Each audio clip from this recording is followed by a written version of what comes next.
ಎಲ್ರಿಗೂ ನಮಸ್ಕಾರ. ಮ್ಯಾಮ್ಸ್ ನೀತಿ ಚಾನೆಲ್ಗೆ ನಿಮ್ಮೆಲ್ಲರಿಗೂ ಸ್ವಾಗತ. ಸೊ ನಾನು ರೀಸೆಂಟಾಗಿ ಅಶೋಕ ದ ಎಂಪರರ್ ಅಂತ ಒಂದು ವಿಡಿಯೋ ಮಾಡಿ ಹಾಕಿದ್ದೆ. ಅದರಲ್ಲಿ ಬರೀ ಅಶೋಕನ ಸಾಧನೆಗಳು ಮತ್ತು ಆ ಒಂದು ಕೆಲವು ಕಳಿಂಗ ವಾರ್ ಬಗ್ಗೆ ಅದನ್ನು ಬಟ್ ಕೆಲವು ಸ್ಟೂಡೆಂಟ್ಸು ಅಶೋಕನ ಶಾಸನಗಳ ಬಗ್ಗೆ ಮಾಡಿಕೊಡಿ ಅಂತ ಕೇಳಿದರು. ಎಸ್ಪೆಷಲಿ ಕನ್ನಡದಲ್ಲಿ ಮಾಡಿ, ಅದು ಇಂಗ್ಲೀಷ್ ಅವ್ರಿಗೂ ಅರ್ಥ ಆಗುತ್ತೆ, ಬಟ್ ನೀವು ಇಂಗ್ಲೀಷಲ್ಲಿ ಮಾಡಿದರೆ ನಮಗೆ ಕನ್ನಡ ಕಷ್ಟ ಆಗುತ್ತೆ ಅಂತ ಹೇಳಿದರು. ಸೊ ಹಾಗಾಗಿ ಇದು ಕಂಪ್ಲೀಟ್ ಕನ್ನಡದಲ್ಲೇ ಇದೆ.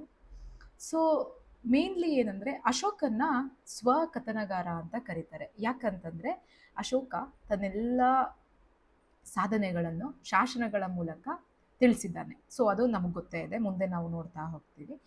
ಅಶೋಕ ಏನು ಮಾಡ್ತಿದ್ದ ಅಂದರೆ ಅವನ ಪ್ರಜೆಗಳಿಗೆ ಏನಾದರೂ ಆದೇಶ ತಲುಪಬೇಕಾಗಿದ್ರೆ, ಈಗ ಫಾರ್ ಎಕ್ಸಾಂಪಲ್ ಮಾರ್ಕೆಟ್ ಆಗಿರಬಹುದು ಅಥವಾ ಟೆಂಪಲ್ಸ್ ಅಥವಾ ಆಗಿನ ಕಾಲದಲ್ಲಿ ಬುದ್ಧಿಸಮ್ದು ಇದು ಮಾನಿಸ್ಟ್ರಿ ಆಗಿರ್ಬೋದು, ಅಲ್ಲೆಲ್ಲ ಏನು ಮಾಡ್ತಿದ್ದ ಅಂದರೆ ಯಾವುದಾದ್ರೂ ಒಂದು ವಿಚಾರನ ಜನರಿಗೆ ಹೇಳಬೇಕು ಅಂದರೆ ಶಾಸನಗಳನ್ನ ಹಾಕ್ತಿದ್ದ. ಇವಾಗಲೂ ನಾವು ನೋಡಿರಬಹುದು ಕೆಲವು ಕಡೆ ಹೋರ್ಡಿಂಗ್ಸ್ನ ಹಾಕ್ತಾರೆ. ಬಟ್ ಆ ಹೋರ್ಡಿಂಗು ಮೇಯ್ನಾಗಿ ಅವೇರ್ನೆಸ್ ಕ್ರಿಯೇಟ್ ಮಾಡೋಕ್ಕಿಂತ ಹೆಚ್ಚಿಗೆ ಅಡ್ವರ್ಟೈಸ್ ಮಾಡೋದಿರುತ್ತೆ. ಬಟ್ ಅಶೋಕನ ಕಾಲದಲ್ಲಿ ಅಶೋಕ ಜನರಿಗೆ ಏನು ವಿಚಾರಗಳು ತಲುಪಬೇಕಾಗಿತ್ತು ಅದ್ರ ಬಗ್ಗೆ ಶಾಸನಗಳನ್ನ ಅಂದರೆ ಇನ್ಫಾರ್ಮೇಷನ್ನ ಕೆತ್ತಿಸ್ತಾ ಇದ್ರು ಕಲ್ಲಿನ ಮೇಲೆ ಅಥವಾ ಇದ್ರ ಮೇಲೆ ಎಲ್ಲ. ಸೊ ಅದನ್ನು ಅಂದರೆ ಇನ್ನು ಕೆಲವು ಕಡೆ ಏನಂತಂದರೆ ಜನಸಂದಣಿ ತುಂಬ ಹೆಚ್ಚಿಗೆ ಇದ್ದು ಅಲ್ಲೇನಾದರೂ ಕಲ್ಲುಗಳು ಅವೈಲೇಬಲ್ ಇಲ್ಲ ಅಂದರೆ ಅಲ್ಲಿ ಸ್ತಂಭ ಶಾಸನಗಳನ್ನ ಹಾಕಿಸ್ತಾ ಇದ್ರು, ಪಿಲ್ಲರ್ಸ್. ಸೊ ಆ್ಯಕ್ಚುಲಿ ಏನಂತಂದರೆ ಆವಾಗ ತುಂಬ ಅನಕ್ಷರಸ್ಥ ಜನರು ಇರ್ತಾಯಿದ್ರು, ಲಿಟ್ರಸಿ ಇರಲಿಲ್ಲ. ಸೊ ಹಾಗಾಗಿ ಪ್ರತಿಯೊಂದು ಕಡೆ ಅಲ್ಲಿ ಇವಾಗ ಫಾರ್ ಎಕ್ಸಾಂಪಲ್ ಒಂದು ಕಡೆ ಹೋರ್ಡಿಂಗ್ ಹಾಕಿದ್ದಾರೆ ಅಂತ ಅಂದ್ಕೊಂಡ್ರೆ ಅಲ್ಲೊಬ್ಬ ಧರ್ಮ ಮಹಾಮಾತ್ರರನ್ನು ನೇಮಿಸ್ತಾ ಇದ್ರು. ಇದು ನಿಮಗೆ ಗೊತ್ತಿರಬೇಕು. ಧರ್ಮ ಮಹಾಮಾತ್ರರು ಅಂದರೆ ಯಾರು? ಈ ಥರ ಕ್ವಶನ್ಸ್ ಎಲ್ಲ ಯೂಶ್ವಲಿ ಕೇಳಿದ್ದಾರೆ. ಅಂದರೆ ಯಾರು ಶಾಸನಗಳನ್ನು ಓದಿ ಜನರಿಗೆ ಅದ್ರ ಬಗ್ಗೆ ಅವೇರ್ನೆಸ್ ಮೂಡಿಸ್ತಾರೋ ಅವರಿಗೆ ಧರ್ಮ ಮಹಾಮಾತ್ರರು ಅಂತ ಕರೀತಾರೆ. ಸೊ ಹೀಗೆ ಅಶೋಕನಲ್ಲಿ ನಮಗೆ ತುಂಬ ರೀತಿಯ ಲಿಖಿತ ಆಧಾರಗಳು ಮೊದಲು ಸಿಕ್ಕಿದ್ದು ಅಶೋಕನ ಟೈಮಲ್ಲೇ. ಸೊ ಅದು ನಮಗೆ ಗೊತ್ತಿರಬೇಕು. ಸೊ ಅಶೋಕ ಇದನ್ನ ರಾಜ ಡೇರಿಯಸ್ನಿಂದ ಸ್ಫೂರ್ತಿ ಪಡಿತಾನೆ, ಇದು ನಾವು ನಂಬಬೇಕು. ಅಶೋಕ ಯಾರಿಂದ ಇನ್ಫ್ಲೂಯೆನ್ಸ್ ಆದ? ಕಿಂಗ್ ಡೇರಿಯಸ್ಸಿಂದ ಅಶೋಕ ಪ್ರೇರಿತನಾಗಿ ಈ ಥರ ಇದನ್ನ ಕೆತ್ತಿಸೋಕ್ಕೆ, ಶಾಸನಗಳನ್ನು ಕೆತ್ತಿಸೋಕ್ಕೆ ಶುರು ಮಾಡ್ತಾನೆ. ಮತ್ತು ಇನ್ನೊಂದು ನೀವು ನೆನ್ಪಿಟ್ಕೊಬೇಕು, ಇದು ಬ್ರಾಹ್ಮಿ ಲಿಪಿಯಲ್ಲಿರುತ್ತೆ. ಆ್ಯಂಡ್ ಮೊದಲ ಬಾರಿಗೆ 1837ರಲ್ಲಿ ಬ್ರಿಟಿಷ್ ಈಸ್ಟ್ ಇಂಡಿಯಾ ಕಂಪನಿಯ ಅಧಿಕಾರಿ ಜೇಮ್ಸ್ ಪ್ರಿನ್ಸಿಪ್, ಇದು ತುಂಬ ಇಂಪಾರ್ಟೆಂಟ್. ಯಾಕಂದರೆ ಇದು ಆಲ್ರೆಡಿ ಒಂದ್ಸಲ ಜೇಮ್ಸ್ ಪ್ರಿನ್ಸಿಪ್ ಬಗ್ಗೆ UPSCಯಲ್ಲಿ ಕ್ವಶನ್ ಬಂದಿದೆ. ಜೇಮ್ಸ್ ಪ್ರಿನ್ಸಿಪ್ ಫಸ್ಟು ಶಾಸನಗಳ ಬಗ್ಗೆ ಏನು ಹೇಳ್ತಾರೆ, ಕಂಡು ಹಿಡಿದವರು ಅಂತಲೇ ಹೇಳ್ಬೋದು. ಅಥವಾ ಅದಕ್ಕೆ ಇಂಗ್ಲೀಷ್ಗೆ ಅನುವಾದಿಸಿದ ಯಾರು ಅಂತಂದರೆ 1837ನಲ್ಲಿ ಜೇಮ್ಸ್ ಪ್ರಿನ್ಸಿಪ್. ಈ ಹೆಸರನ್ನ ನೆನ್ಪಿಟ್ಕೊಳ್ಳಿ, ಬಿಕಾಸ್ ಇದು UPSCಲಿ ಬಂದಿದೆ ಅಂದರೆ ನಮಗಿಲ್ಲಿ PSIಯಲ್ಲಿ ಅಥವಾ ಗ್ರೂಪ್ ಸಿಯಲ್ಲಿ ಅಥವಾ KASಲ್ಲಿ ಕೇಳೋ ಚಾನ್ಸಸ್ ಇರುತ್ತೆ. ಸೊ ಹೋಪ್ಫುಲಿ ಇಂಗ್ಲೀಷ್ ಮೀಡಿಯಮ್ ಅವ್ರಿಗೂ ಏನು ಕಷ್ಟ ಆಗ್ತಿಲ್ಲ ಅಂತ ಅನ್ಕೊತೀನಿ ನೋಟ್ ಡೌನ್ ಮಾಡ್ಕೊಳ್ಳೋಕ್ಕೆ. ಬಿಕಾಸ್ ಇಲ್ಲಿ ನಾವು ಕನ್ನಡದವ್ರನ್ನ ಸ್ವಲ್ಪ ಇದು ಮಾಡಬೇಕಾಗುತ್ತೆ. ಬಿಕಾಸ್ ಇಂಗ್ಲೀಷ್ ಅವರಿಗೆ ಕನ್ನಡ ಅರ್ಥ ಮಾಡ್ಕೊಳ್ಳೋದು ಈಸಿ, ಬಟ್ ಕನ್ನಡದವರಿಗೆ ಸ್ವಲ್ಪ ಇಂಗ್ಲೀಷು ಕಷ್ಟ ಆಗುತ್ತೆ. ಬಟ್ ಸ್ಟಿಲ್ ನಾನು ಮಿಡ್ಲಲ್ಲಿ ಸ್ವಲ್ಪ ಇಂಗ್ಲೀಷನ್ನು ಯೂಸ್ ಮಾಡ್ತೀನಿ, ಯಾಕಂತಂದರೆ ಅವರಿಗೆ ಟ್ರಾನ್ಸ್ಲೇಷನ್ಗೆ ಹೆಲ್ಪ್ ಆಗುತ್ತೆ. ಸೊ ನೆಕ್ಸ್ಟಿಂದ ಏನು ಮಾಡ್ತೀನಿ ಅಂದರೆ ಒಂದು ಕಂಪ್ಲೀಟ್ ಕನ್ನಡ ಮತ್ತು ಇಂಗ್ಲೀಷು ಬೈಲಿಂಗ್ವಲ್ಲು ಅದನ್ನು ಏನಾದರೂ ಒಂದು ಮಾಡಿ, ಸೊ ಇಬ್ಬರಿಗೂ ಒಂದೇ ರೀತಿ ಅರ್ಥ ಆಗೋ ಥರ I try my best. Next ಅಶೋಕನ ಶಾಸನಗಳು ಎಷ್ಟು ಭಾಷೆಯಲ್ಲಿದೆ ಅಂತ ನಾವು ತಿಳ್ಕೊಬೇಕು. ಯಾವ್ಯಾವ ಭಾಷೆ? ಪ್ರಾಕೃತ ಭಾಷೆಯಲ್ಲಿ ಹೆಚ್ಚಾಗಿದೆ, ಯಾಕೆಂದರೆ ಅಶೋಕನ್ ಟೈಮಲ್ಲಿ ಪ್ರಾಕೃತ ಭಾಷೆ ಅವ್ರದ್ದು ಅಫಿಷಿಯಲ್ ಲ್ಯಾಂಗ್ವೇಜ್ ಆಗಿತ್ತು. ಇನ್ನೊಂದು ಗ್ರೀಕ್ ಮತ್ತು ಅರಾಮಿಕ್. ನೀವು ಇವಾಗ ನೆನ್ಪಿಟ್ಕೊಬೇಕಾಗಿರೋದು ಯಾವ್ಯಾವ ಭಾಷೆ? ಪ್ರಾಕೃತ,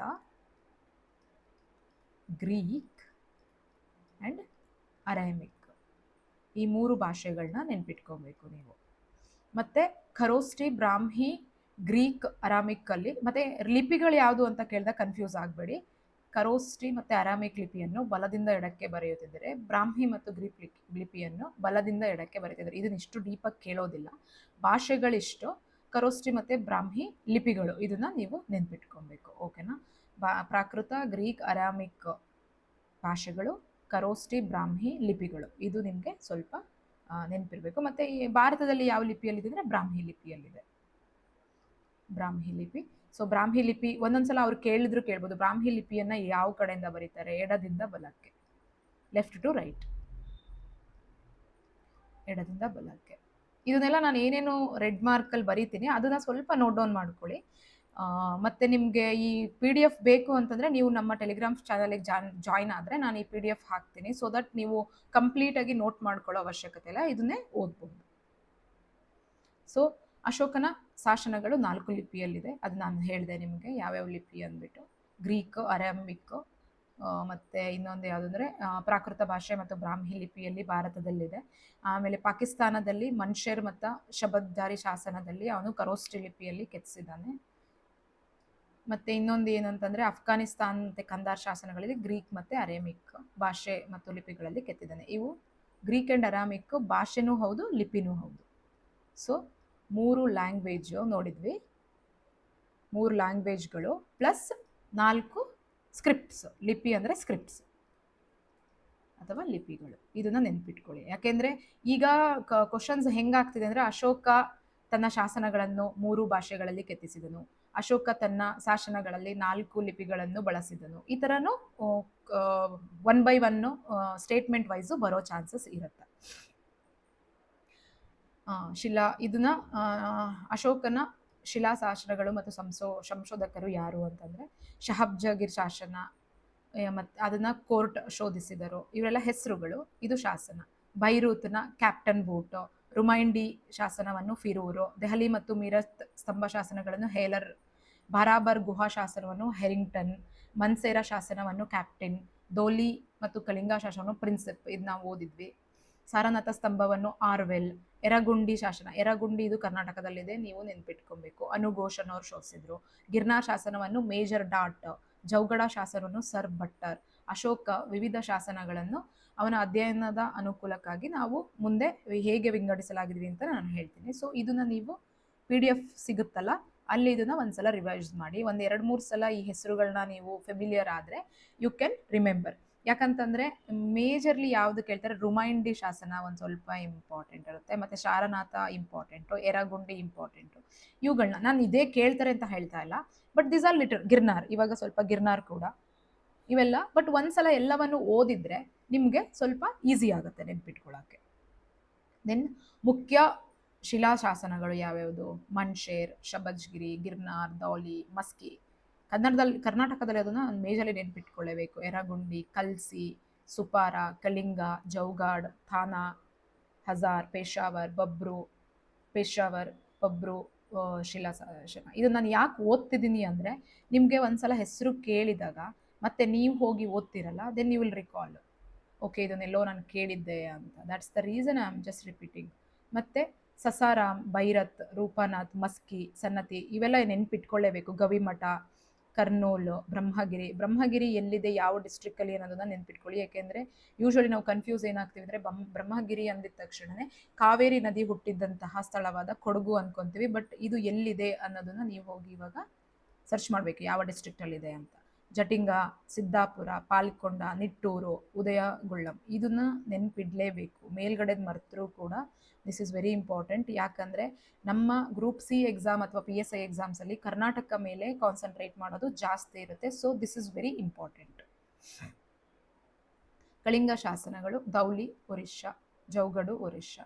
ಮುಖ್ಯ ಸ್ತಂಭ ಶಾಸನಗಳು, ಸ್ತಂಭ ಅಂದರೆ ಪಿಲ್ಲರ್ ಎನ್ಕ್ರಿಪ್ಷನ್ನು, ದೆಹಲಿಯಲ್ಲಿದೆ, ಪ್ರಯಾಗ್ರಾಜಲ್ಲಿದೆ, ಅಂಬಾಲ, ಮೀರತ್, ಲೌರಿಯಾ, ನಂದಾಗಢ್, ರಾಂಪುರ್.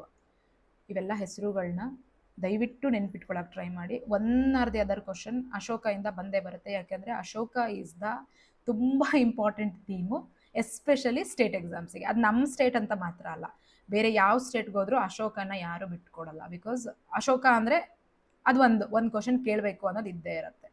ಮತ್ತು ಇದು ನೆನಪಿನ ಸ್ತಂಭ ಶಾಸನಗಳು, ರುಮೈಂಡಿ, ನಿಗ್ಲೀವ ಇವೆಲ್ಲ ಅಷ್ಟು ನೆನ್ಪಿಟ್ಕೊಳ್ಳೋ ಅವಶ್ಯಕತೆ ಇಲ್ಲ, ಬಟ್ ಇದು ಇಂಪಾರ್ಟೆಂಟು. ಸ್ತಂಭ ಶಾಸನಗಳು ಸಾರನಾಥ, ಉತ್ತರ ಪ್ರದೇಶ್, ಶಾಂಚಿ, ಅಲಹಾಬಾದ್, ಪ್ರಯಾಗ. ಆ್ಯಂಡ್ ನಿಮ್ಗೆ ಇಲ್ಲೊಂದು ನಮ್ಮದು ನ್ಯಾಷನಲ್ ಎಂಬ್ಲಮ್ನ ಯಾವ ಶಾಸನದಿಂದ ತಗೊಂಡಿದ್ದಾರೆ ಇದನ್ನು ನೀವು ಹೇಳಬೇಕು. ನ್ಯಾಷನಲ್ ಎಂಬ್ಲಮ್ ಯಾವ ಶಾಸನದಿಂದ ತಗೊಂಡಿದ್ದಾರೆ ಕಮೆಂಟ್ ಮಾಡಿ. ಈ ವಿಡಿಯೋ ಯಾರು ನೋಡ್ತಿರ್ತೀರಾ ಅವರು ಈ ನ್ಯಾಷನಲ್ ಎಂಬ್ಲಮ್ನ ಶಾಸನದ ಹೆಸರನ್ನ ಕಮೆಂಟ್ ಮಾಡಿ. ಸೊ ದಟ್ ನಂಗೆ ಗೊತ್ತಾಗುತ್ತೆ ಎಷ್ಟರ ಮಟ್ಟಿಗೆ ನೀವು ಓದ್ತಿದ್ದೀರಾ, ಇನ್ನೂ ಎಲ್ಲೆಲ್ಲಿ ನಾನು ಕವರ್ ಮಾಡಬೇಕು ಅಂತ ಹೇಳಿಬಿಟ್ಟು. ಶಾಸನ ಯಾಕೆ ಆ ಹೆಸರಿನಿಂದ ಅಂತಂದ್ರೆ, ಈಗ for example Prayag is a place name, ಎಲ್ಲಿ ದೊರೆತಿರುತ್ತಲ್ಲ ಅಲ್ಲಿ ಅವರು ಆ ಹೆಸರನ್ನ ಇಟ್ಟಿದ್ದಾರೆ. So this is all about that. ಮತ್ತೆ ವೆರಿ ಇಂಪಾರ್ಟೆಂಟ್ ಅಬೌಟ್, ಈಗ ಒಬ್ಬ ರಾಜ, ನಮ್ದು ಇವಾಗ ಹೆಂಗೆ ಇದಿದೆ ನೋಡಿ ಕಾನ್ಸ್ಟಿಟ್ಯೂಷನ್, ಆ ಥರ ಅಶೋಕನ ಕಾಲದಲ್ಲಿ ಅಶೋಕ ರಾಕ್ ಎಡಿಕ್ಟ್ಸ್ನ ಕೆತ್ತಿಸ್ತಾನೆ ಮೇಜರ್ ಆಗಿ. 14 ರಾಕ್ ಎಡಿಕ್ಟ್ಸ್ ಅಲ್ಲಿ ಕಂಪ್ಲೀಟ್ ಒಂದು ರಾಜ್ಯ ಹೇಗಿರಬೇಕು ಅನ್ನೋದ್ರ ಬಗ್ಗೆ ಅವರು ತುಂಬ ನೀಟಾಗಿ ಹೇಳ್ತಾರೆ. ನಾನು ಇದನ್ನ ದಯವಿಟ್ಟು ಇದನ್ನ ಒಂದು ಸ್ವಲ್ಪ ನೀಟಾಗಿ ನೆನ್ಪಿಟ್ಕೊಳಕ್ಕೆ ಟ್ರೈ ಮಾಡಿ. And as soon as class overs ದಯವಿಟ್ಟು ನಂದು ಟೆಲಿಗ್ರಾಮ್ ಚಾನಲಲ್ಲಿ ಈ PDF ಹಾಕಿರ್ತೀನಿ, ಒಂದ್ಸಲ ರಿವೈಸ್ ಮಾಡಿ, ನಿಮಗೆ ತುಂಬ ಹೆಲ್ಪ್ ಆಗುತ್ತೆ. ಸೊ ಮೊದಲನೇ ಬಂಡೆಕಲ್ಲು ಶಾಸನದಲ್ಲಿ ಏನಿದೆ ಅಂತ ಅಂದರೆ ಪ್ರಾಣಿ ಬಲಿ ನಿಷೇಧ. ಸೊ ಇವಾಗ ಕಂಪೇರ್ ಮಾಡಿ, ಪ್ರಾಣಿ ಬಲಿ ನಿಷೇಧ ಯಾವುದ್ರಲ್ಲಿದೆ, DPSP ನಂಬರ್ ಎಷ್ಟು, ಅದು ನೀವು ಇದ್ರ ಮುಂದೆ ಬರಿಬೇಕೀಗ. DPS ಎಷ್ಟು, ಪ್ರೊಹಿಬಿಷನ್ ಆಫ್ ಎನಿಮಲ್ ಹಸ್ಬೆಂಡ್ರಿ ಇದೆ, ಮತ್ತು ಪ್ರೊಹಿಬಿಷನ್ ಆಫ್ ಎನಿಮಲ್ ಕಿಲ್ಲಿಂಗು ಯಾವ DPSPಯಲ್ಲಿದೆ ನನಗೆ ನೀವು ಬರ್ಕೊಬೇಕು. ಈಗ ಅಶೋಕ ಜೊತೆ ಕಂಪೇರ್ ಮಾಡಿದಾಗ ಸೆಕೆಂಡನೇ ಬಂಡೆಕಲ್ಲು ಶಾಸನದಲ್ಲಿ ಏನಿದೆ ಅಂತಂದರೆ ಮನುಷ್ಯರು ಮತ್ತು ಪ್ರಾಣಿಗಳಿಗೆ ವೈದ್ಯಕೀಯ ಚಿಕಿತ್ಸೆ, ರಸ್ತೆ ಮತ್ತು ಬಾವಿಗಳ ನಿರ್ಮಾಣ. ಸೊ ಇದ್ರ ಬಗ್ಗೆ ಇಷ್ಟು ನೆನ್ಪಿಟ್ಕೊಳ್ಳಿ ಸಾಕು. ಮನುಷ್ಯರು ಮತ್ತು ಪ್ರಾಣಿಗಳಿಗೆ ವೈದ್ಯಕೀಯ ಚಿಕಿತ್ಸೆ ಮತ್ತು ಬಾವಿಗಳ ನಿರ್ಮಾಣದ ಬಗ್ಗೆ ಅದರಲ್ಲಿ ಹೇಳಿದ್ದಾರೆ. ನೆಕ್ಸ್ಟ್ ಮೂರನೇ ಬಂಡೆಕಲ್ಲಿನಲ್ಲಿ ಏನಿದೆ, ತಂದೆ ತಾಯಿಗಳು ಬ್ರಾಹ್ಮಣರು ಶ್ರಮಣರನ್ನು ಗೌರವಿಸಬೇಕು. ತಂದೆ ತಾಯಿಗಳು ಬ್ರಾಹ್ಮಣರು ಶ್ರಮಣರನ್ನು ಗೌರವಿಸಬೇಕು. ಸೊ ಎಲ್ಡರ್ಸಿಗೆ ಇದು ನಮಗೆ ವುಮನಿಗೆ ರೆಸ್ಪೆಕ್ಟ್ ಕೊಡಬೇಕು ಅಂತ ಎಲ್ಲ ಹೇಳಿ ಫಂಡಮೆಂಟಲ್ ಡ್ಯೂಟಿಯಲ್ಲಿ ಇದೆಯಲ್ಲ, ಅದನ್ನು ಕೂಡ ಯಾವ ಡ್ಯೂಟಿಯಲ್ಲಿ ರೆಸ್ಪೆಕ್ಟ್ ಕೊಡಬೇಕು ದೊಡ್ಡವರಿಗೆ ವುಮನ್ನಿಗೆ ಅಂತ ಹೇಳಿ ನೋಡ್ಕೊಳ್ಳಿ. ನಾಲ್ಕನೇ ಬಂಡೆಕಲ್ಲು ಶಾಸನ, ಹಿಂಸೆಯನ್ನು ಮಾಡಬಾರದು, ಎಲ್ಲ ಹಿರಿಯರು ಮತ್ತು ಶಿಕ್ಷಕರ ಬಂಧುಗಳನ್ನು ಗೌರವಿಸಬೇಕು. ಸೊ ಇದು ಆಲ್ಮೋಸ್ಟ್ ಸಿಮಿಲರೇ ಇದೆ ಎರಡೂ. ಥರ್ಡ್ ಮತ್ತೆ ಫಿಫ್ತ್ ಒನ್, ಗುಲಾಮರು ಮತ್ತು ಯುದ್ಧ ಕೈದಿಗಳನ್ನು ಮಾನವೀಯ ದೃಷ್ಟಿಯಿಂದ ಪರಿಗಣಿಸಬೇಕು. ಇದು ಯಾವ ಫಂಡಮೆಂಟಲ್ ರೈಟ್ಸು, ಯಾವ ಫಂಡಮೆಂಟಲ್ ರೈಟ್ಸಲ್ಲಿ ಅವರಿಗೆ ಯಾರಿಗೆ ಕೈದಿಗಳಿಗೆ ಸರಿಯಾದಂತಹ ರೀತಿಯಾಗಿ ನೋಡ್ಕೊಬೇಕು ಅಂತ ಹೇಳಿ ಮೆನ್ಷನ್ ಮಾಡಿದ್ದಾರೆ. 2 ಫಂಡಮೆಂಟಲ್ ರೈಟ್ಸ್ ಬರುತ್ತೆ ಇದರಲ್ಲಿ. ಆ 2 ಫಂಡಮೆಂಟಲ್ ರೈಟ್ಸ್ ಯಾವುದು ಇದ್ರ ರಿಲೇಟೆಡ್ ಅನ್ನೋದನ್ನ ದಯವಿಟ್ಟು ಬರೀರಿ. ಮತ್ತು ಧರ್ಮ ಮಹಾಮಾತ್ರರ ನೇಮಕ ಮಾಡಿಸ್ಬಿಟ್ಟು ಅವರಿಗೆ ಅವರ ಕರ್ತವ್ಯನ ತಿಳಿಸ್ಬೇಕು.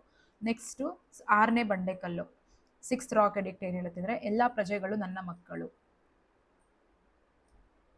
ಅವರು ಯಾವತ್ತಿದ್ರೂ ಕೂಡ ನನ್ನ ಮಕ್ಕಳು. ಅವ್ರು ಯಾವುದೇ ಅಶೋಕ ಯಾವುದೇ ಚಟುವಟಿಕೆಯಲ್ಲಿದ್ದರೂ ಕೂಡ ರಾಜ್ಯದ ಆಗು ಹೋಗುಗಳನ್ನು ಯಾವ ಟೈಮಲ್ಲಿ ಬೇಕಿದ್ರೂ ಅವನು ನೀಡಬಹುದು ಅಂತ ಹೇಳಿದ್ದ. ಅಂದರೆ ಫಾರ್ ಎಕ್ಸಾಂಪಲ್ ಇವಾಗ ಪ್ರೈಮ್ ಮಿನಿಸ್ಟರ್ ಮತ್ತು ಪ್ರೆಸಿಡೆಂಟ್ ಹೇಳ್ತಾರಲ್ಲ, ಎಲ್ಲರೂ all Indians are like they are my own ಅಂತ, ಹಾಗೆ ಇವನು 6ನೇ ಬಂಡೆಕಲ್ಲು ಶಾಸನದಲ್ಲಿ ಬರ್ಸಿದ್ದಾನೆ.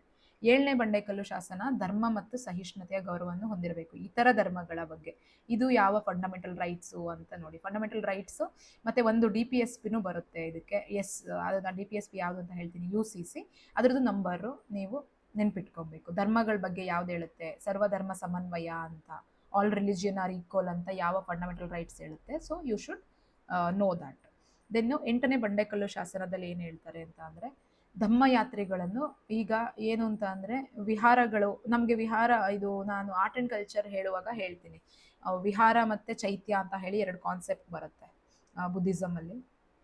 ಸೊ ಅವರು ಧರ್ಮ ಯಾತ್ರೆಗೆ ಇವ್ರನ್ನ ಕಳಿಸ್ತಾನೆ, ಯಾರನ್ನ, ಜನರನ್ನು ಕಳಿಸ್ತಾನೆ, ಜೊತೆಗೆ ಅಶೋಕನು ಕೂಡ ಹೋಗಿರ್ತಾನೆ. ಅದ್ರ ಬಗ್ಗೆ ಹೇಳಿದೆ. ಇದೇನು ಅಷ್ಟೊಂದು ಇಂಪಾರ್ಟೆಂಟ್ ಆಗಲ್ಲ, ಬಟ್ ನೆನಪಿರಲಿ ನಿಮಗೆ. 9ನೇ ಬಂಡೆಗಲ್ಲು ಶಾಸನದಲ್ಲಿ ಏನಿರ್ತಂದ್ರೆ, ವೈದಿಕ ಧರ್ಮದ ವೆಚ್ಚದಾಯಕ ಆಚರಣೆಗಳನ್ನು ಸಮಾರಂಭಗಳನ್ನು ಬಿಟ್ಟು ಅಶೋಕನ ಧಮ್ಮವನ್ನು ಆಚರಿಸುವಂತೆ. ಧಮ್ಮ ಅಂತ ಅಂದರೆ 5 ಪ್ರಿನ್ಸಿಪಲ್ನ ಫಾಲೋ ಮಾಡೋದು. ಅಹಿಂಸೆ, ಸುಳ್ಳು ಹೇಳದೇ ಇರೋದು, ಅಪರಿಗ್ರಹ ಅಂದರೆ ವೆಲ್ತ್ನ ಕಾನ್ಸಂಟ್ರೇಟ್ ಮಾಡದೇ ಇರೋದು, ಮತ್ತು ಬ್ರಹ್ಮಚರ್ಯ ಪಾಲನೆ, ಆ್ಯಂಡ್ ಮತ್ತು ನಮ್ಮಲ್ಲಿ ಹೆಚ್ಚು ಎಕ್ಸಸ್ ಇರೋದನ್ನು ಬೇರೆಯವರಿಗೆ ದಾನ ಮಾಡೋದು. ಆ ದಾನ ಮಾಡಿ ವೈದಿಕ ಧರ್ಮದಲ್ಲಿ, ಅಂದರೆ ಈಗ ಪೂಜೆ ಪುನಸ್ಕಾರಗಳಿಗೆ ದುಡ್ಡನ್ನ ಹಾಕಬೇಡಿ ಅನ್ನೋದನ್ನ 9ನೇ ರಾಕ್ ಎಡಿಕ್ಟಲ್ಲಿ ಹೇಳಿದ್ದಾರೆ. ಸೊ ಇದು ನೆನ್ಪಿಟ್ಕೊಳ್ಳಿ, ವೆರಿ ಇಂಪಾರ್ಟೆಂಟ್. 10ನೇ ರಾಕ್ ಎಡಿಕ್ಟ್ ಏನು ಹೇಳುತ್ತೆ ಅಂದರೆ, ಧಮ್ಮ ಎಂದರೆ ಕೆಟ್ಟತನದಿಂದ ದೂರವಿದ್ದು ನೈತಿಕ ಇದು ಈಗ ತುಂಬ ಇಂಪಾರ್ಟೆಂಟ್ ಈಗಿನ ಜನತೆಗೆ ಮತ್ತು ಜಗತ್ತಿಗೆ ಮತ್ತು ರಾಜಕೀಯಕ್ಕೆ. ಕೆಟ್ಟತನದಿಂದ ದೂರವಿದ್ದು ನೈತಿಕ ಜೀವನವನ್ನು ನಡೆಸಬೇಕು. ನಾಳೆ ನೀವೆಲ್ಲ ಆಫೀಸರ್ ಆಗ್ತಾ ಇದ್ದೀರಾ. ನಾನು ನಿಮ್ಗೊಂದು ಹೇಳೋದು ಏನಂದರೆ, ನಮ್ಮ ಎಥಿಕ್ಸ್ನ ಬಿಡಬಾರ್ದು. ನಾವು ಸಿವಿಲ್ ಸರ್ವೆಂಟ್ ಆಗಬೇಕು, ಪೊಲೀಸ್ ಆಗಬೇಕು, ಇದು ಮಾಡಬೇಕು ಅಂತ ಬರ್ತೀವಿ. ಬಟ್ ಬಂದಾದಮೇಲೆ ನಮ್ಮ ಆ್ಯಟಿಟ್ಯೂಡ್ ಚೇಂಜ್ ಆಗುತ್ತೆ. ಪೊಲೀಸ್ ಅಂದರೆ ಭಯ ಇರಬಾರ್ದು, ಬಟ್ ನಾವೇ ಭಯ ಹುಟ್ಸೋರಾಗ್ಬಿಡ್ತೀವಿ ಕೊನೆಗೆ. ಬಟ್ ಅಟ್ಲೀಸ್ಟ್ ನನ್ನ ಸ್ಟೂಡೆಂಟ್ಸ್ ಯಾರಿದ್ದಾರೆ ಅವರು ಇದನ್ನ ಫಾಲೋ ಮಾಡಿ ದಯವಿಟ್ಟು. 10th ರಾಕ್ ಎಡಿಕ್ಟಲ್ಲಿ ಏನಿದೆ ಅದನ್ನು. ಆ್ಯಂಡ್ 11ನೇ ರಾಕ್ ಎಡಿಕ್ಟ್, ನೀವು ಧಮ್ಮವನ್ನು ಅನುಸರಿಸಿದರೆ ಈ ಜನ್ಮದಲ್ಲಿ ಮಾತ್ರವಲ್ಲ, ಪುನರ್ಜನ್ಮದಲ್ಲಿ ಮತ್ತು ಮುಂದಿನ ಜನ್ಮದಲ್ಲಿಯೂ ಮೋಕ್ಷವನ್ನು ಪಡೆಯಲು ನಿಮಗೆ ಹೆಲ್ಪ್ ಆಗುತ್ತೆ ಅಂತ ಹೇಳ್ತಾರೆ. ಇದು ನಾನು ಪರ್ಟಿಕ್ಯುಲರಾಗಿ ನನ್ನ ಪರ್ಸ್ನಲ್ ಲೈಫಲ್ಲಿ ಐ ಆಮ್ ಫಾಲೋಯಿಂಗ್ ಧಮ್ಮ. ಅಂದರೆ ನಾನು ವಿಪಸನ ಮೆಡಿಟೇಟರು. ಆ್ಯಂಡ್ ನನಗೆ ಅದರದ್ದು ಪ್ರಯೋಜನ ಗೊತ್ತಾಗ್ತಾ ಇದೆ. ಧಮ್ಮವನ್ನು ಫಾಲೋ ಮಾಡಿದ್ರೆ ನಮ್ಮ ಜೀವನದಲ್ಲಿ ಏನೇನು ಬದಲಾವಣೆಗಳಾಗುತ್ತೆ ಅದನ್ನು ನಾನು ಡೇ ಟು ಡೇ ಲೈಫಲ್ಲಿ ನಾನು ಎಕ್ಸ್ಪೀರಿಯನ್ಸ್ ಮಾಡ್ತಾ ಇದ್ದೀನಿ. ಆ್ಯಂಡ್ ನಿಮಗೂ ಕೂಡ ನಾನು ಅದನ್ನೇ ಸಜೆಸ್ಟ್ ಕೂಡ ಮಾಡ್ತೀನಿ. 12ನೇ ಬಂಡೆಗಲ್ಲು ಶಾಸನದಲ್ಲಿ ಏನಿದೆ ಅಂದರೆ ಧಾರ್ಮಿಕ ಪಂಥಗಳ ಸಂಘರ್ಷ ಮಾಡದೇ ಇರಬೇಕು ಮತ್ತು ಅಶಾಂತಿಯನ್ನು ಕುರಿತು, ಸಾಮಾಜಿಕ ಅಶಾಂತಿಯನ್ನು ಕುರಿತು ತಿಳಿಸುತ್ತದೆ. ಅಂದರೆ ಈಗ ಮಾಡ್ತಾರಲ್ಲ ನಮ್ಮ ಧರ್ಮ ಹೆಚ್ಚು ನಿಮ್ಮ ಧರ್ಮ ಹೆಚ್ಚು ಅಂತ, ಅಶೋಕ ಅವತ್ತೇ ಹೇಳಿದರು ಆ ಥರ ಎಲ್ಲ ಮಾಡಬೇಡಿ, ಧಾರ್ಮಿಕ ಪಂಥಗಳಲ್ಲಿ ಸಂಘರ್ಷ ಮಾಡಬೇಡಿ ಅಂತ.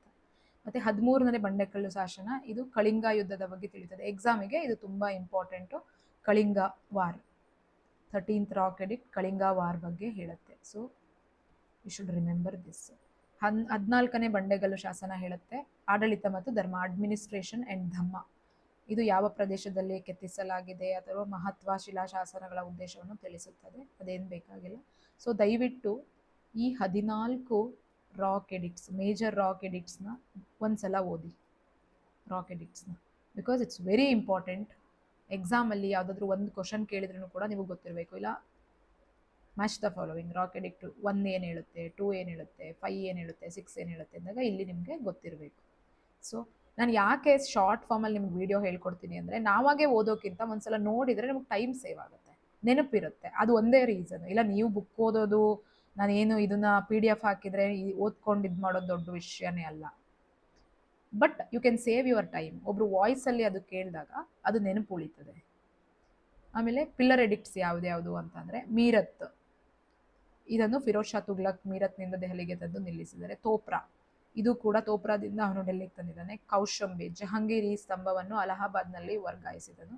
ನೆನ್ಪಿಟ್ಕೊಳ್ಳಿ, ಮೀರತ್ತು ಉತ್ತರ ಪ್ರದೇಶದಲ್ಲಿದೆ, ಥೋಪ್ರಾ ಹರಿಯಾಣ. ಇದು ಒಂದ್ಸಲ SSC ಎಕ್ಸಾಮಲ್ಲಿ ಕೇಳಿದ್ದಾರೆ, ಕೌಶಂಬಿ ಯಾವ ಪ್ರದೇಶದಲ್ಲಿದೆ ಅಂತ. So you should remember this. Lauriya Nandangarh, Lauriya Areraj ಬಿಹಾರಲ್ಲಿ, ರಾಂಪುರ್ ಬಿಹಾರ್. ಮತ್ತು ಇನ್ನೊಂದು ಏನಂದರೆ ಇವು 7 ಸ್ತಂಭ ಇದ್ದಾವೆ, ಪಿಲ್ಲರು. ಅವು ಏನೇನಿದೆ ನೋಡೋಣ. 1ನೇ ಸ್ತಂಭದಲ್ಲಿ ಪ್ರಜೆಗಳ ರಕ್ಷಣೆಗಾಗಿ ಅಶೋಕನ ನಿಯಮಗಳು.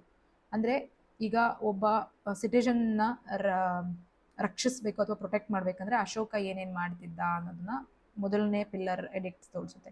2ನೇ ಪಿಲ್ಲರ್ ಎಡಿಕ್ಟ್ ಧಮ್ಮದಲ್ಲಿ ಸಹಾನುಭೂತಿ, ಸತ್ಯ, ಸದ್ಗುಣ. 3ನೇದು ಹಿಂಸೆ, ಕ್ರೌರ್ಯ, ಕೋಪ ಮತ್ತು ಅಸೂಯೆಯನ್ನು ನಿಯಂತ್ರಿಸಲು ತಿಳಿಸುತ್ತದೆ. 4ನೇದು ರಾಜುಕರ ಕರ್ತವ್ಯ ಮತ್ತು 1ನೇದು ರಾಜನ ನಿಯಮಗಳನ್ನು ತಿಳಿಸುತ್ತದೆ. 4ನೇ ಸ್ತಂಭ ರಾಜುಕರ ಕರ್ತವ್ಯಗಳು ಮತ್ತು ಜವಾಬ್ದಾರಿಗಳು. 5ನೇ ಸ್ತಂಭ ನಿರ್ದಿಷ್ಟ ದಿನದಂದು ಕೊಲ್ಲಬಹುದಾದ ಅಥವಾ ಕೊಲ್ಲಬಾರದಾದಂತಹ, ಫಾರ್ ಎಕ್ಸಾಂಪಲ್ ಇವಾಗ ನಮ್ಮದ್ರಲ್ಲೂ ಇದೆ ಅಕ್ಟೋಬರ್ 2 ಎಲ್ಲ ಮಟನ್ ಅಂಗಡಿಗಳು, ಚಿಕನ್ ಅಂಗಡಿಗಳು ಕ್ಲೋಸ್ ಆಗಿರುತ್ತೆ. ಸೊ ಇದೆಲ್ಲ ನೋಡಿ, ನಾವು ಅಶೋಕನ್ನ ಯಾಕೆ ನಾನು ಅಶೋಕದ ಎಂಪರರ್ ಅಥವಾ ಅಶೋಕ ನಮಗೆ ತುಂಬ ಇಂಪಾರ್ಟೆಂಟ್ ಅಂತ ಹೇಳ್ತೀನಿ ಅಂದರೆ, ಅಶೋಕ ಅವತ್ತೇನು ಮಾಡಿದ್ರು, 2ನೇ ಶತಮಾನ BCಯಲ್ಲಿ ಏನು ಮಾಡಿದ್ರು, ಇವತ್ತಿಗೂ ನಾವು ಅದನ್ನು ಫಾಲೋ ಮಾಡ್ತಿದ್ದೀವಿ, ಡೈರೆಕ್ಟ್ಲಿ ಆರ್ ಇಂಡೈರೆಕ್ಟ್ಲಿ. ಬಟ್ ಅದನ್ನು ಅಕ್ಸೆಪ್ಟ್ ಮಾಡ್ಕೊತಿಲ್ಲ ನಾವಷ್ಟೇ. ಅವ್ರದ್ದು ನೋಡಿ ಇವಾಗ ಏನು ಸಹಾನುಭೂತಿ, ಧಮ್ಮ, ಆಮೇಲೆ ಸರ್ವಜನ್ಮ ಸಮನ್ವಯ, ಮತ್ತು DPSPಗಳು ಕೆಲವು, ಆಮೇಲೆ ಇನ್ನೊಂದು ಏನಂದರೆ ಈ ಥರ ಮಿನಿಮಮ್ ದಟ್ ಯಾವ ದಿನ ನಾವು ಕೊಲ್ಲಬಾರ್ದು ಪ್ರಾಣಿಗಳನ್ನ, ಅದನ್ನೆಲ್ಲ ಮಾಡ್ತಿದ್ದೀವಿ ಅಂತಂದರೆ ಅಶೋಕ ನಮ್ಮ ಡೇ ಟು ಡೇ ಲೈಫಲ್ಲಿ ಎಷ್ಟು ಇದನ್ನು ಬೀರಿದ್ದಾರೆ ಅನ್ನೋದು ಗೊತ್ತಾಗುತ್ತೆ. ನೆಕ್ಸ್ಟು 6ನೇ ಸ್ತಂಭ ಧಮ್ಮದ ನೀತಿಯನ್ನು ತಿಳಿಸುತ್ತದೆ. 7ನೇದು ಸ್ವಯಂ ನಿಯಂತ್ರಣ ಮತ್ತು ಮನಸ್ಸಿನ ಶುದ್ಧತೆ. ಇದನ್ನ ವಿಪಸ್ಸನ ಮೆಡಿಟೇಷನ್ ಫಾಲೋ ಮಾಡಿದವರಿಗೆ ಇದು ತುಂಬ ಸುಲಭ. ಸ್ವಯಂ ನಿಯಂತ್ರಣ ಮತ್ತು ಮನಸ್ಸಿನ ಶುದ್ಧತೆ. ಯಾರಿಗಾದ್ರೂ ಆ ಚಾನ್ಸ್ ಸಿಕ್ಕಿದ್ರೆ ಒಂದ್ಸಲ ಲೈಫಲ್ಲಿ ಟ್ರೈ ಮಾಡಿ. ವಿಪಸ್ಸನ ಮೆಡಿಟೇಷನ್ 10 ಡೇ ಕೋರ್ಸ್ ಇರುತ್ತದು. ಇದೆಲ್ಲ ಏನಷ್ಟು ನೆಸಸರಿ ಇಲ್ಲ. ನಿಮಗೆ PDF ಅಲ್ಲಿ ಇದನ್ನ ಓದ್ಕೊಳ್ಳಿ ಏನೇನು ಬೇಕಿದೆ ಅಂತ. ಇದೊಂದು ಬೇಕಿದ್ರೆ ನೆನ್ಪಿಟ್ಕೊಳ್ಳಿ, ಬಬ್ರು ಶಿಲಾಶಾಸನದಲ್ಲಿ ಏನಿದೆ ಅನ್ನೋದನ್ನು. ಬುದ್ಧಂ ಶರಣಂ ಗಚ್ಚಾಮಿ, ಧಮ್ಮಂ ಶರಣಂ ಗಚ್ಚಾಮಿ, ಸಂಘಂ ಶರಣಂ ಗಚ್ಚಾಮಿ ಅನ್ನೋದನ್ನ ಬಬ್ರು ಶಿಲಾ ಶಾಸನದಲ್ಲಿ ಕೆತ್ತಿಸಲಾಗಿದೆ. This is important. ಬಬ್ರು ಶಿಲಾ. ಇನ್ನೊಂದು ರುಮೈಂಡಿ ಶಾಸನ, ಇದು ಕೂಡ ನೆನ್ಪಿಟ್ಕೊಳ್ಳಿ. ರುಮೈಂಡಿ ಶಾಸನದಲ್ಲಿ ಒಂದರಷ್ಟು ಕಂದಾಯ 1/8. ಇವಾಗ ನಾವು ಕಂದಾಯ 30% ಕಟ್ತಾ ಇದ್ದೀವಿ, ಅಂದರೆ 1/3. ಬಟ್ ಅವಾಗೆಷ್ಟು 1/8 ಮಾತ್ರ ಕಂದಾಯ ಇತ್ತು. ಇದನ್ನು ಕೂಡ ನೀವು ಇದನ್ನು ಎಸ್ಸೆಗಳಲ್ಲೂ ಕೂಡ ಇದನ್ನ ಯೂಸ್ ಮಾಡ್ಕೊಬೋದು. ಇಫ್ ಇನ್ ಕೇಸ್ ಏನಾದ್ರು GST ರಿಫಾರ್ಮ್ಸ್ ಎಲ್ಲ ಬಂತಲ್ವಾ, ಆ ಇದಕ್ಕೆ ಹಿಸ್ಟ್ರಿ ಅಥವಾ ಇಂಟ್ರೊಡಕ್ಷನ್ ಬರೆಯುವಾಗ ಅಶೋಕಂದು ಆ ಟೈಮಲ್ಲಿ ಬರೀ ಇಷ್ಟು ಮಾತ್ರ ಇತ್ತು, ಬಟ್ ಇವಾಗ ಹಿಂಗಾಗಿದೆ, ಡೇ ಟು ಡೇ ಹೆಂಗೆ ಹೋಗ್ತಾ ಇದೆ, ಇದನ್ನೆಲ್ಲ ಅಂದರೆ ನಿಮಗೆ ಅದನ್ನು ಸ್ಪೆಸಿಫಿಕ್ ಆಗಿ ಬರೆಯೋಕ್ಕೆ ಗೊತ್ತಿದ್ರೆ ಮಾತ್ರ ಯೂಸ್ ಮಾಡ್ಕೊಳ್ಳಿ. ಮ್ಯಾಮ್ ಹೇಳಿದ್ರು ಅಂತ ಯೂಸ್ ಮಾಡ್ಕೊಳ್ಳೋದಲ್ಲ, because it's not easy to use. ಇದು ಕರ್ನಾಟಕದಲ್ಲಿ ದೊರೆತಂತಹವು ಯಾವ್ಯಾವು. ಬ್ರಹ್ಮಗಿರಿ ಎಲ್ಲಿದೆ ಅಂತ ನಾನು ಹೇಳಿದ್ದೆ ನೋಡಿ, ಇದು ಚಿತ್ರದುರ್ಗ ಜಿಲ್ಲೆಯಲ್ಲಿದೆ. ಚಿತ್ರದುರ್ಗ ಜಿಲ್ಲೆಯಲ್ಲಿ ಬ್ರಹ್ಮಗಿರಿ, ಜಟಿಂಗರಾಮೇಶ್ವರದಲ್ಲಿ BL ರೈಸ್ ಅವರು ಶೋಧಿಸಿದ್ದು. ಬಳ್ಳಾರಿಯಲ್ಲಿ ನಿಟ್ಟೂರು, ಉದಯಗೊಳ್ಳಮ್ಮ, ಶ್ರೀನಾಥ್ ಅವರು ಶೋಧಿಸಿದ್ದು. ಆಮೇಲೆ Raichur Maski is very important, ಇದನ್ನು ಬೇಡನ್ರವರು ಶೋಧಿಸಿದ್ದು. ಮತ್ತು ಗವಿಮಠ, ಪಾಲ್ಕೊಂಡ, ಕೊಪ್ಪಳ ಇದನ್ನು ನಾರಾಯಣ ರಾವ್ ಅವರು ಶೋಧಿಸಿದ್ದು. ಕಲಬುರಗಿ ಜಿಲ್ಲೆಯಲ್ಲಿರುವ ಸನ್ನತಿ ಶಾಸನ ಇದರಲ್ಲಿ ವೆರಿ ಇಂಪಾರ್ಟೆಂಟ್, ಯಾಕಂದರೆ ದೇವನಾಂಪಿಯ ಅಶೋಕ ದೇವನಾಂಪಿಯ ಮತ್ತು ಪಿಯದಸ್ಸಿ ಎಂದು ಕರೆದಿರೋದು ಸನ್ನತಿಯಲ್ಲಿರುವಂತಹ ಇದ್ರ ಮೇಲೆ. ಸೊ ಅದು ನಿಮಗೆ ಮಸ್ಕಿ ಶಾಸನ. ಸೊ ಇದನ್ನು ನೆನ್ಪಿಟ್ಕೊಳ್ಳಿ. ಮಸ್ಕಿ ಶಾಸನದಲ್ಲಿ ದೇವನಾಂಪ್ರಿಯ ಅಶೋಕ ಎಂದು ಕೆತ್ತಿಸಲಾಗಿದೆ. ಮಸ್ಕಿ ಕರ್ನಾಟಕ, ನಿಟ್ಟೂರು ಕರ್ನಾಟಕ, ಉದಯಗೊಳ್ಳಮು ಗುಜ್ಜರು ಇದು ವೆರಿ ಇಂಪಾರ್ಟೆಂಟ್. ಪಿಯದಸ್ಸಿ ಅವನನ್ನು ದೇವನಾಂಪಿಯ ಮತ್ತು ಪಿಯದಸ್ಸಿ ಎಂದು ಕೆತ್ತಿಸಲಾಗಿದೆ. ಇದೆರಡು ನೆನ್ಪಿಟ್ಕೊಬೇಕು, ಮಸ್ಕಿಯಲ್ಲಿ, ನಿಟ್ಟೂರಲ್ಲಿ, ಉದಯಗೊಳ್ಳಮಲ್ಲಿ ಮತ್ತು Gujarra. This is very important. ಮತ್ತು ಇಸಿಲ, ಇದು ಕನ್ನಡ ನಾವು ಗ್ರೂಪ್ C ಓದೋರಿಗೆ ಗೊತ್ತಿರುತ್ತೆ. ಕನ್ನಡದ ಮೊಟ್ಟ ಮೊದಲ ಕನ್ನಡ ಪದ ಇಸಿಲ, ಅದು ಅಶೋಕನ ಬ್ರಹ್ಮಗಿರಿ ಶಾಸನದಲ್ಲಿ ಉಲ್ಲೇಖಿಸಲಾಗಿದೆ. ಇಸಿಲ ಅಂತ ಅಂದರೆ ಕೋಟೆ ಅನ್ನೋ ಅರ್ಥ ಬರುತ್ತೆ. ಇಸಿಲ ಅಂದರೆ ಕೋಟೆ ಅಂತ ಅರ್ಥ. ಸೊ ಇದು ಕನ್ನಡದ ಮೊದಲ ಪದ. ಇಸಿಲ ಅನ್ನೋದು ಕನ್ನಡದ ಮೊದಲ ಪದ.